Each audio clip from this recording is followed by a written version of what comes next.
আর দেশের পরিস্থিতি এই এক বছরে কি হয়েছে আমাদের বিশ্ব ব্যাংকের রিপোর্টে বলছে যে গত এক বছরে তারা একটা ফোরকাস্টিং করেছে দেশে অতি দরিদ্রের সংখ্যা 30 লক্ষের বেশি বেড়ে যাবে।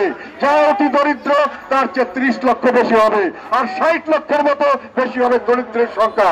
আমাদের দেশে এখন দরিদ্রের সংখ্যা আছে প্রায়, এখন এই মুহূর্তে তারা প্রেডিক্ট করছে যে প্রায় 4 কোটি, 3 কোটি 90 থেকে 4 কোটি লোক গরিব মানুষ।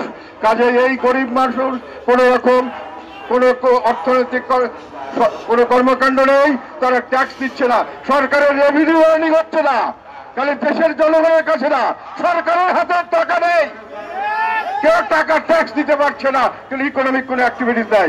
সরকার বিদেশ থেকে শুধু আসছে, আমাদের কি আসছে শুধু রেমিটেন্স, প্রবাসী আয়, এক্সপোর্ট গুলো কমে যাচ্ছে, প্রত্যেকদিন এক্সপোর্ট করে যাচ্ছে, নতুন কোনো বিজনেস ইনভেস্টমেন্ট হচ্ছে না, নতুন কোনো কলকারখানা খোলা হচ্ছে না, নতুন কোনো চাকরির সুযোগ সৃষ্টি হচ্ছে না, শুধু রেমিটেন্সের উপর দেশ চলছে, এই রেমিটেন্সের উপর ঝুঁকি আছে।